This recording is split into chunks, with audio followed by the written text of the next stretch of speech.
everyone, and welcome to, am I on mute? No, let me make sure I'm not on mute. Good. Welcome to the Road to CWS 2025 LinkedIn Live series. If you haven't caught some of the ones that we've already hosted over the past week, please go on HireTalent and catch those. I am Belissa Savery, the Senior Director of Strategic Partnerships here at HireTalent.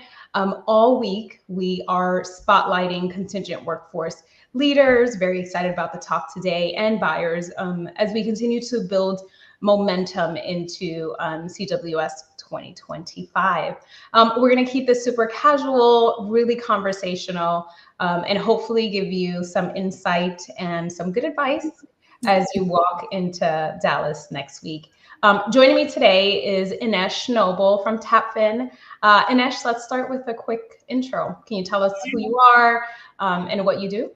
Thank you, Belissa. Yes, Inês Noble, as Belissa said, I am the head of global strategy for products and solution design at TAPFIN. So really making sure that we diversify our portfolio as the contingent landscape is evolving to solve for the client challenges that we have, as well as working with our prospect and existing clients to help them continue to evolve their programs from first generation to second generation, etc., and really diversify how they're buying and how they're solving for their workforce challenges. So excited for the week that's coming up next week. I'm about to start my leg of a 10-hour aeroplane ride over to Dallas from the UK. So really looking forward to getting there and seeing lots of new faces and some old faces too. Absolutely. Yeah, I will not complain about my 4-hour flight to Dallas anymore. But I love that, you know, it seems like you tie very appropriately into kind of the learnings and what we all hope to get out of CWS, which is really a lot of solutioning and creative thinking around, you know, what's next. So I can see how this is a really good opportunity for you to dive in there at the conference. When we think about CWS, it's such a unique and really pivotal event for our industry. How does your role specifically at TAPFIN kind of fit into it? Yeah, so like I said, we aim to be an advisor to not just our existing clients, but also our prospect clients as well. Very much of a kind of an advisory first mentality at TAPFIN, making sure that it's the right fit solution. It's a one size fits one. We know that what works for one client doesn't work for another.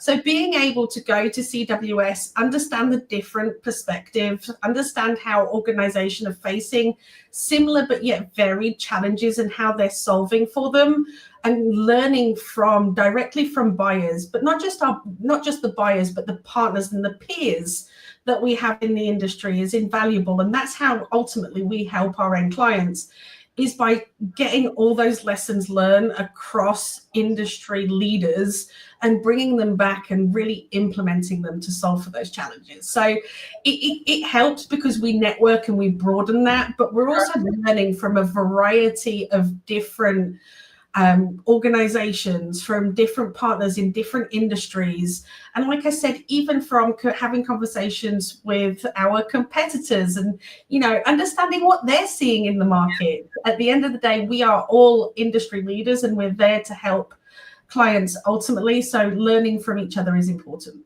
That's such a big part and important call out, because, you know, as we look to the future of it, it's not just looking for potential new clients or prospects. It's such an important part that we connect with each other, right? Our quote unquote competitors, because that's a lot of learning. It's also incestuous, right? So a lot of people are jumping from here to there. And so you never know who you're going to connect with, you're going to work with in the future. So that's a really good call out. What are some of like the top 3 things that you want to get out of CWS 2025, or kind of the topics that you're excited to see and hear about? I know you just joined us in July, I think, with Ash, when you guys were kind of talking about the future of workforce and what you see. Some of those topics you want to see at CWS this year? Yeah, absolutely. That there is that what we as leaders, like I said, having our portfolio of clients are seeing from our clients shape the forecasts that we have and what we think the future is going to hold. but also looking back too. So I was fortunate to be at CWS in Europe back in May. So understanding how the trends and development are impacting the contingent landscape, especially since then, because we know it's such a fast-paced industry that really looking at how that's evolving and how that's changing. Number two for me would be how clients and organizations are leveraging these enhancements and the evolution that we're seeing in the industry, especially as we think about AI. We know that's a hot topic for everyone. Sure. And understanding how they're utilizing that internally to solve for daily business challenges, to evolve how they are buying. And ultimately, how does the industry need to continuously evolve as we look at what clients are saying they are facing? So what are buyers facing, and how can we continuously evolve our product strategy to really kind of continue to support our clients in a strategic manner, whilst obviously still delivering the day-to-day tactical delivery as well? Yeah, I feel like we're going to hear it across the board, right? We've been hearing it for quite a few years, but AI continues to be top of mind. Some of these topics that you're excited to discuss, do you think coming into the conference, it's because this is kind of the trend of what you've been hearing from some of your current clients and or prospects? AI, staff fog and SOW and kind of solutioning for those together. Yeah, absolutely. AI, certainly. How are we as an MSP leveraging AI to support our clients? I'm actually facilitating a roundtable as well on Monday around how AI can help your contingent workforce program. Nice. So we're definitely hearing the two letters AI very, very consistently and how it's used.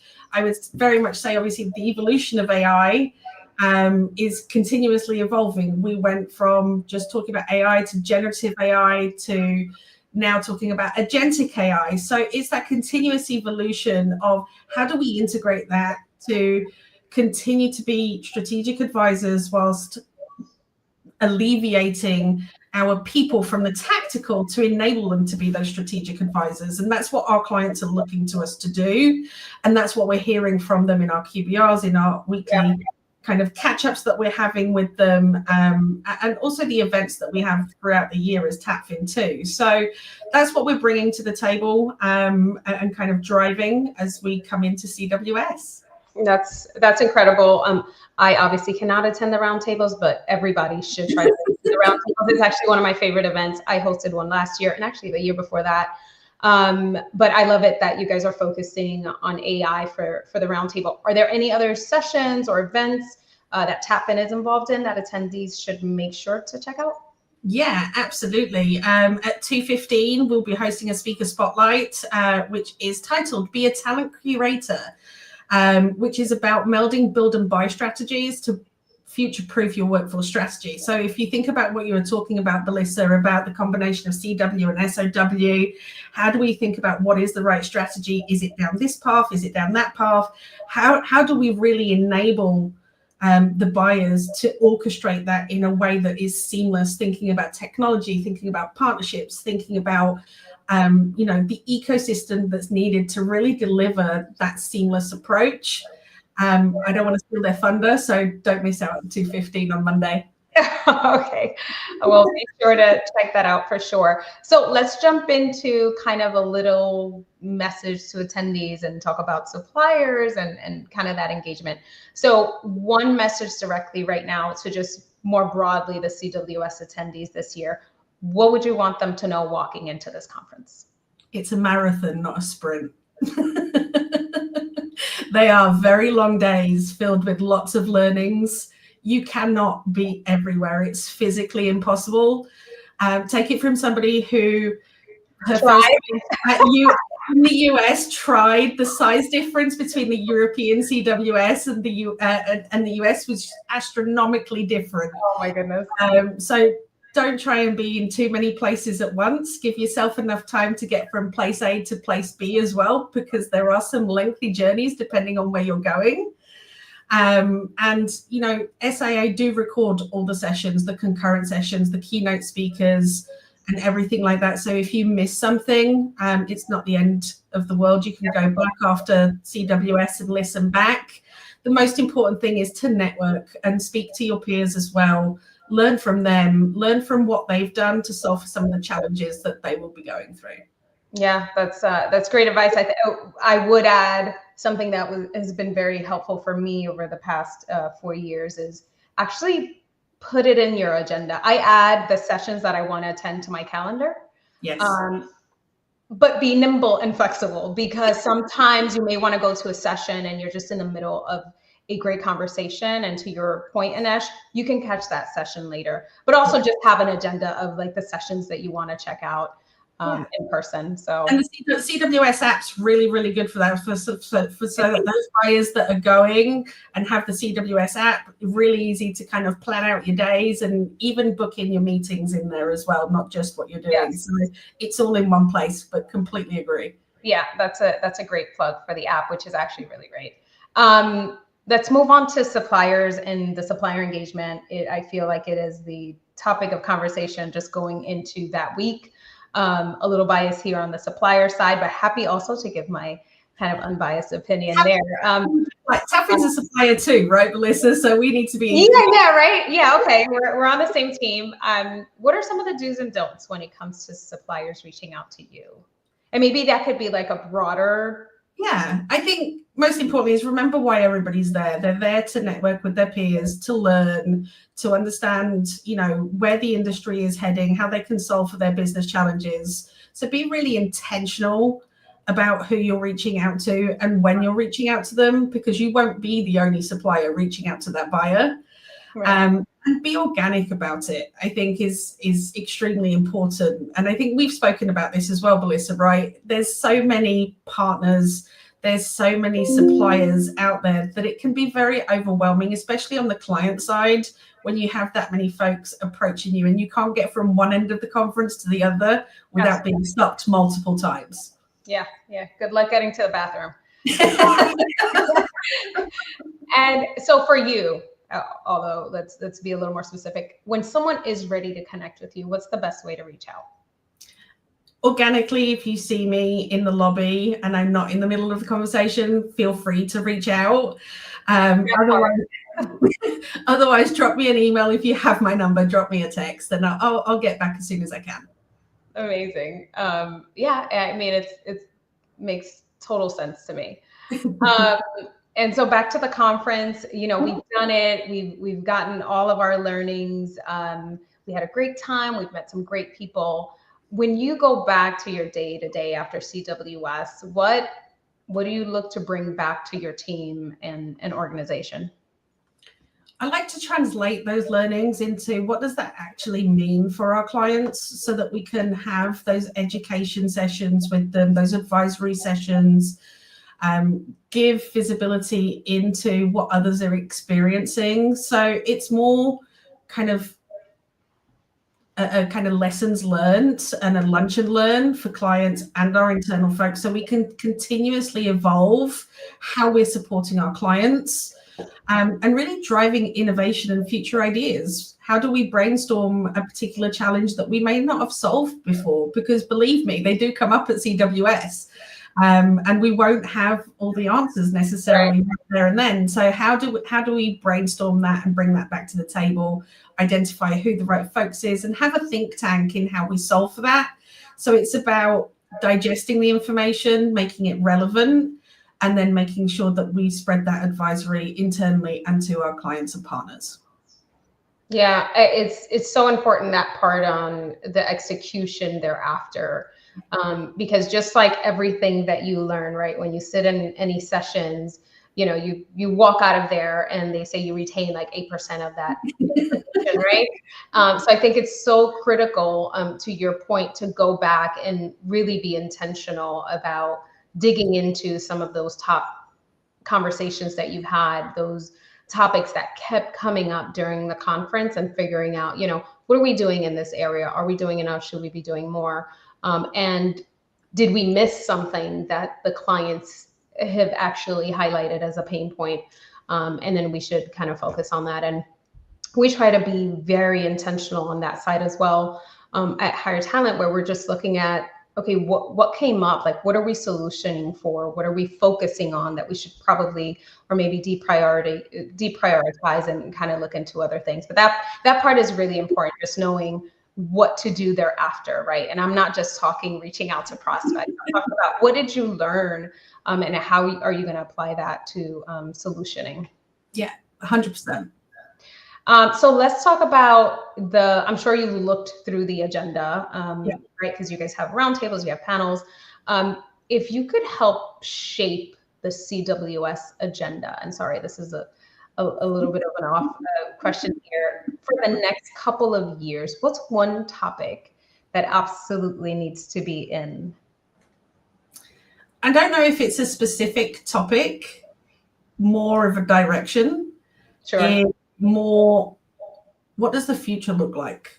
So a lot of what we hear at CWS is how we're solving for the now, understanding some of the global trends that we've seen probably over the last 12 months and how we think they're going to kind of go forwards.